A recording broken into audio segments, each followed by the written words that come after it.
September 1, 1943. Rabaul Airfield, New Britain.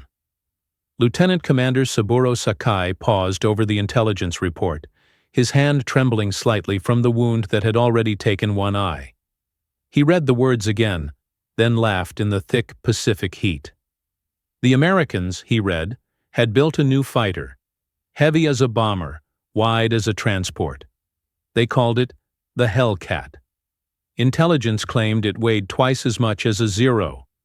To Sakai and every man in that tent, it sounded like another American mistake. Outside, through the tent flaps, rows of A6M Zeros shimmered in the morning light. Slender, immaculate, lethal. For 2 years, those planes had ruled the skies. British Hurricanes, American P-40s, Dutch Brewsters, all had fallen to their guns. This new, bloated Hellcat would be no different. But what Sakai couldn't know, what none of them could, was that in 30 days, the fighter they mocked would begin to erase the air arm of the Imperial Navy. The F6F Hellcat would destroy more than 5,000 enemy aircraft, losing fewer than 300 in return. It would turn carrier warfare into a new science, and prove that the Zero's reign had rested on fatal assumptions. The mathematics of air supremacy were about to be rewritten. In September 1943, the Japanese Navy's confidence wasn't arrogance. It was arithmetic. Since December 7, 1941, the Imperial Naval Air Service had enjoyed victories that seemed beyond belief. At Pearl Harbor, 29 aircraft lost, 347 destroyed. In the Philippines, 7 lost, 103 destroyed. Over Darwin, 2 lost, 30 destroyed. The British Far East Fleet wiped from the sky. The Dutch Air Force gone within days. At the heart of this miracle was the Mitsubishi A6M Zero, a fighter that seemed to defy physics. When American engineers first tested a captured Zero in 1942, they thought the performance data was wrong. A fighter with the range of a bomber, the grace of a biplane, the punch to kill anything it caught. Warrant Officer Hiroyoshi Nishizawa, later Japan's ace of aces, described it in his diary. Flying the Zero is like wearing wings. It responds to thought, not just control. American planes fly like trucks, powerful but clumsy. They build fighters as they build cars, heavy, wasteful. The Zero achieved its agility through sacrifice. No armor plate, no self-sealing fuel tanks. Radios removed to save weight. Every ounce stripped away for speed and range. It was a machine built for the early war. Beautiful, deadly, and fatally fragile. The first whispers of the Hellcat came through neutral Swedish channels in early 1943. The intelligence sheets were laughed off as propaganda. 12,000 pounds loaded weight. Twice that of a Zero. Armor plate, bulletproof glass, self-sealing tanks with 250 gallons of fuel. Captain Minoru Genda, the architect of Pearl Harbor, read the figures at Combined Fleet Headquarters. His verdict was curt. The Americans have learned nothing. This Hellcat continues their failure, trying to replace skill with machinery. A Zero will fly circles around it. And on paper the numbers agreed. The Zero's wing loading, 22 pounds per square foot. The Hellcat's, 36.5. In a turning fight, the heart of Japanese tactics, the Hellcat would be helpless. That was the assumption. And it would kill them. September 30th, 1943, Marcus Island. Petty Officer, First Class Yoshio Fukui, was flying escort for a reconnaissance mission when he saw them. 6 dark blue shapes climbing from the southeast. His first thought, B-25 bombers, wrong heading. Then they turned. The silhouette was strange. Thick fuselage, broad shoulders, short wings. He wrote later, first encounter with F6F type fighter. Initial impression, Americans have mounted fighter guns on a torpedo bomber. He attacked using standard tactics, a diving turn, confident the heavier plane would overshoot. But the Hellcat didn't turn. It went vertical. Its Pratt & Whitney engine, 2,000 horsepower, hauled it skyward at 3,500 feet per minute. Fuquay tried to follow, his airspeed bleeding away. At 15,000 feet, the Hellcat stalled and pivoted, dropping straight onto his tail. 6 guns opened fire at 400 meters. 17 hits in 3 seconds. Only by throwing his Zero into a spin did Fuquay survive. Barely. His plane returned shot to pieces. His wingman and the reconnaissance aircraft never came back. The first blood had been drawn. October 5, 1943, Wake Island. Lieutenant Yoshio Shiga led 12 Zeros to intercept what seemed another routine carrier raid. "We climbed to 20,000 feet, he wrote. Below us, 12 F6Fs in formation. We held every advantage: altitude, position, surprise. Victory was certain. It wasn't. The Hellcats didn't scatter or turn. They held formation, descending with quiet precision. When the Zeros dove, the Americans absorbed the first volleys, armor and self-sealing tanks shrugging off the impacts. Then the Hellcats countered. They used their weight, their speed, as a weapon. Climbing higher, where the Zero's engine gasped, they struck from above. They came down like hawks on sparrows, Shiga wrote. They would dive, fire those 6 terrible guns, then climb away before we could react. 8 Zeros were lost. No Hellcats fell. November 11, 1943, Rabaul. Lieutenant Commander Tanamizu, a veteran with 32 victories, faced a silent room of young pilots. "Forget everything you know," he told them. "The Americans no longer fight our fight. They fight like executioners, not warriors." He described what the Japanese were beginning to understand. The Hellcat's strength wasn't agility. It was energy. Hellcat pilots fought in pairs. One high, one low. They kept altitude, kept speed. They struck and vanished. Their radios, which we laughed at for adding weight, Tanamizu said, let them fight as one mind. We fly as individual samurai. They fight as a machine. It was a machine that would not stop. December 1943, Truck Lagoon. Commander Mitsuo Fuchida, who once led the attack on Pearl Harbor, now oversaw air operations for the combined fleet. He studied the wrecks of Zeros that limped home from battle and saw a pattern he couldn't ignore. The difference wasn't bravery or tactics. It was arithmetic. The Hellcat's 6 Browning 50 caliber machine guns spat out 4,500 rounds a minute. Each bullet carried nearly 5 times the energy of a Zero's 7.7mm round. The Zero, beautiful as it was, had become a relic fighting a storm of lead. And worse, the Americans now saw in the dark. Radar-guided direction from carriers meant that Hellcat pilots no longer searched for the enemy. They were guided to them.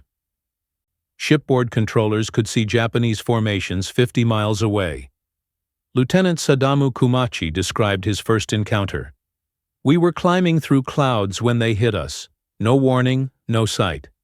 They came from above, perfectly positioned. They knew where we were, our course, our altitude. We were blind men fighting those who could see in the dark. The skies were no longer equal. January 1944.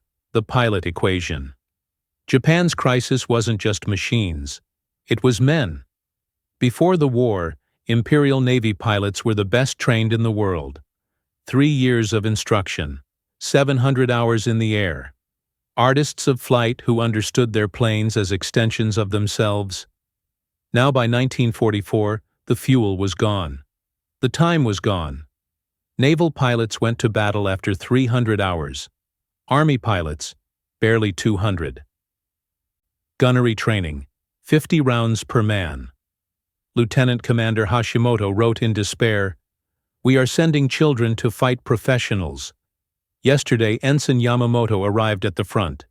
He had never fired his guns in flight. "We have no ammunition for practice." He had never flown at night. "We have no fuel." He lasted 7 minutes in his first combat. Across the Pacific, American pilots trained in safety. 300 hours minimum, 50 in type, thousands of rounds fired, landings practiced until automatic. By the time they met in the air, it wasn't a contest. It was arithmetic again. October 12 to 16, 1944, the Battle of Formosa. Vice Admiral Shigeru Fukudome committed everything, more than 700 aircraft, to defend Formosa from the advancing American fleet. For days, Radio Tokyo broadcast victory. 26 American ships sunk, 300 planes destroyed. But when the pilots came home and the gun camera film was developed, the truth emerged. American losses, 89 aircraft. Japanese losses, 329. Almost every experienced pilot was gone. Lieutenant Sadaki Akamatsu, one of the few survivors, wrote in his memoir, "The Hellcats were waiting at every altitude.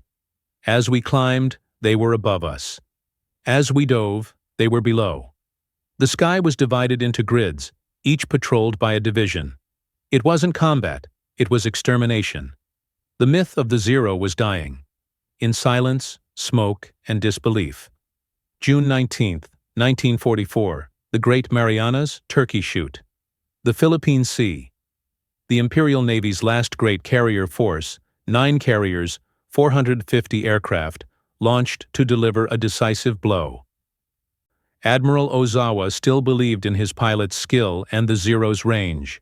But Task Force 58 waited. 15 American carriers, 956 aircraft, half of them Hellcats. At 0830, radar detected the Japanese strike, 150 miles out. The Hellcats rose to meet them. Lieutenant Zenji Abe, leading the escort, saw them first. They were stacked from 20,000 to 30,000 feet, at least 60 of them. We were at 18. Every advantage was theirs. The battle lasted 12 minutes. 69 Japanese aircraft entered the fight. 42 were destroyed. Commander David McCampbell, 7 kills that day. His wingman, Roy Rushing, 6. "The Zeros tried to turn with us," McCampbell said. "We refused. We made high-side runs, 1 pass, then climbed away. They tried to follow, stalled, and died."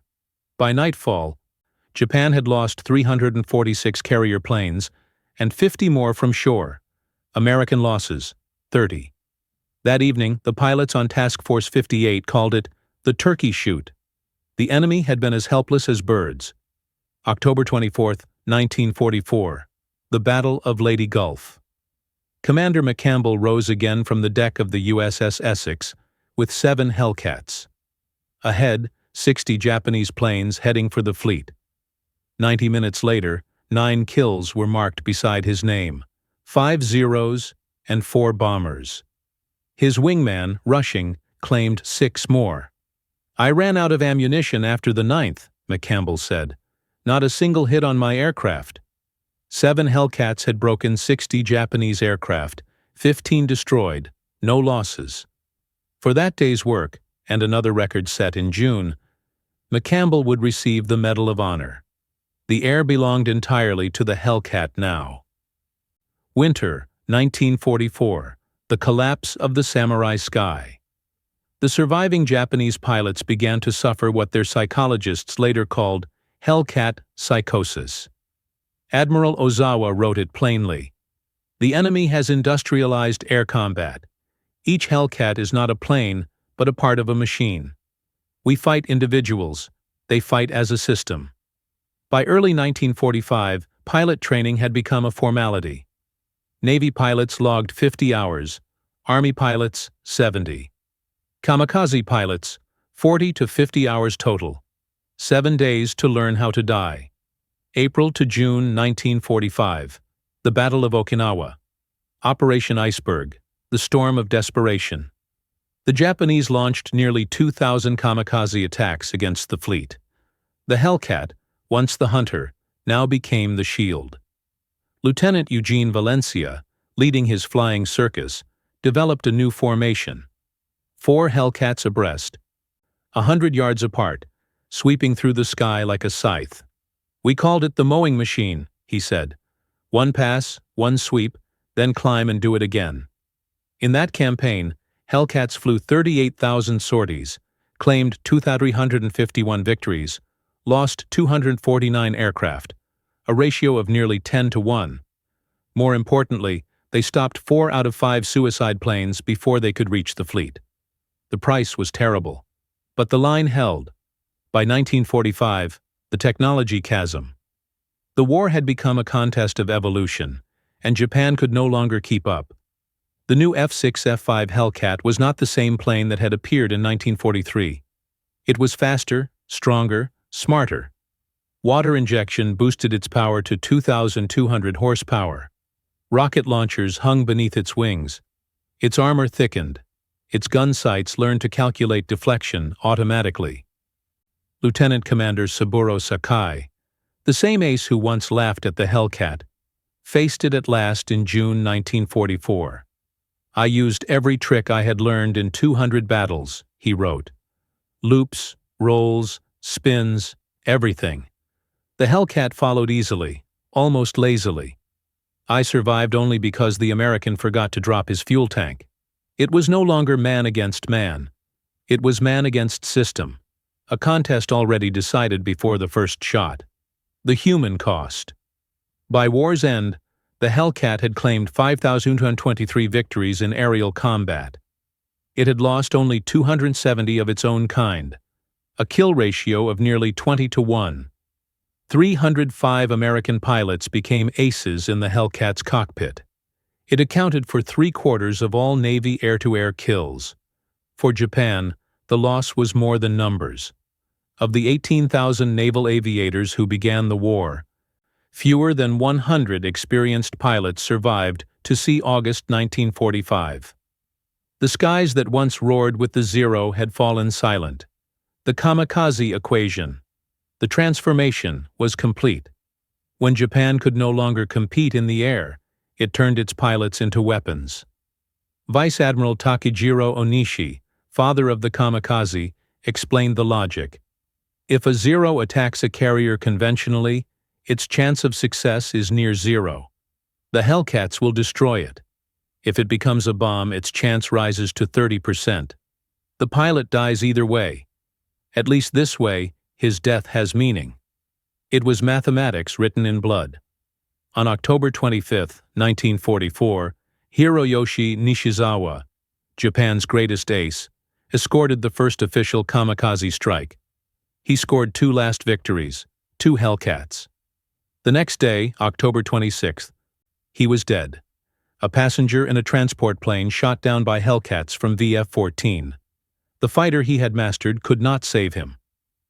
August 15, 1945, Atsugi Airfield. The Emperor's voice came over the radio. "Surrender." Captain Minoru Genda, who once dismissed the Hellcat as weight without finesse, stood among teenage pilots with 40 hours of flight time, beside aircraft that barely held fuel. At 14 that same day, Ensign Clarence Moore of VF-31, flying a Hellcat from the USS Belleau Wood, shot down a Yokosuka D-4Y Judy bomber approaching the fleet.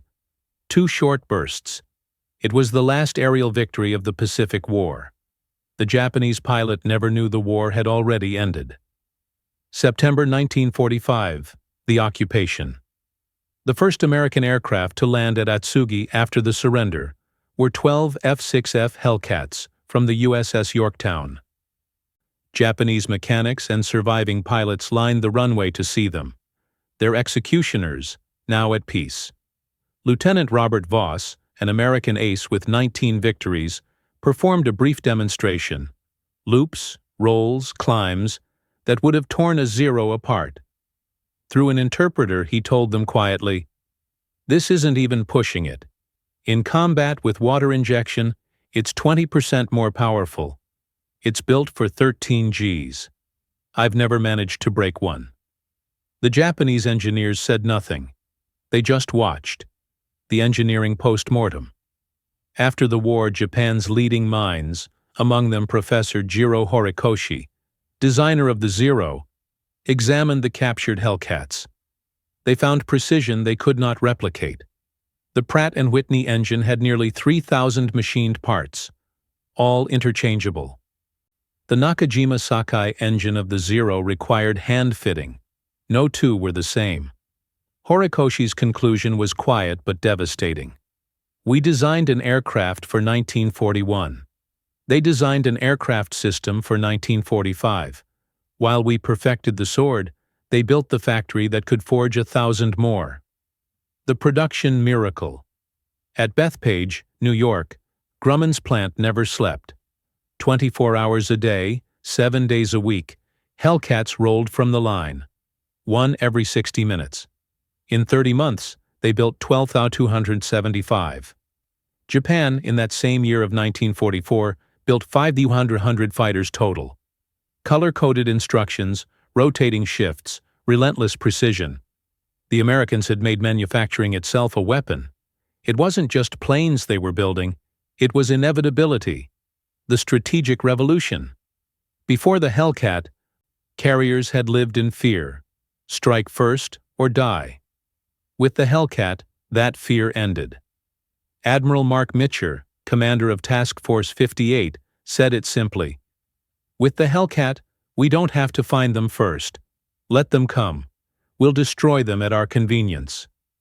Carriers became floating fortresses, immune to air assault, their Hellcats guarding the horizon like sentinels. For the first time in history, air power was not just offense. It was defense, endurance, and certainty. The cultural collision. More than a weapon, the Hellcat embodied a philosophy. Japan's warriors fought by Bushido, the samurai creed of honor, skill, and sacrifice. The Hellcat was built on something different. Systems, teamwork, survival. The Americans fought to live. The Japanese fought to die. The Hellcat proved which idea would rule the skies. Even when Japanese pilots understood the new tactics, they couldn't change. To refuse combat was unthinkable.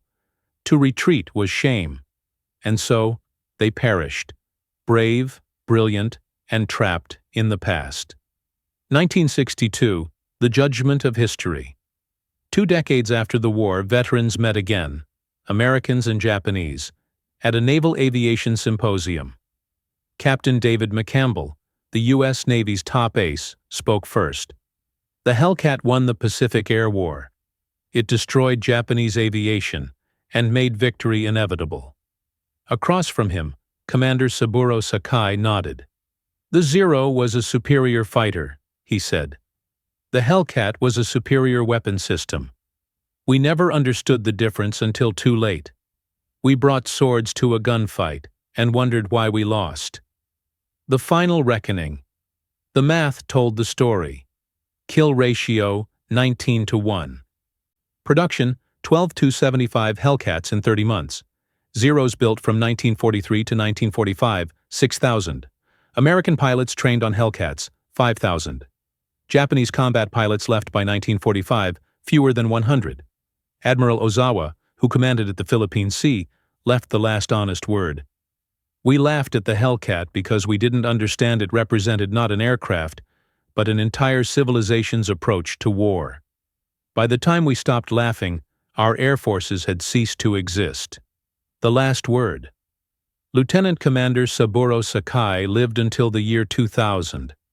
In his final interview, he was asked what the Hellcat truly meant. His answer was quiet, the voice of a man who had seen the future arrive through smoke and flame. The Zero made Japan a great naval power. The Hellcat made Japan realize it was never as great as it believed. We thought we were samurai. The Hellcat showed us we were just men with outdated weapons facing tomorrow. Every Japanese pilot who lived did so because a Hellcat pilot chose to let him live. That is the ultimate defeat, to exist at your enemy's discretion. The F6F Hellcat entered war heavier, slower, and mocked. It ended the war unmatched. Every extra pound of armor, every ounce of steel, was not weakness. It was the weight of a nation that could afford to protect its sons. And when it was done, The Hellcat hadn't just beaten the Zero, it had destroyed a philosophy. The Japanese pilots had laughed at the F6F Hellcat. The Hellcat had the last laugh. It always did.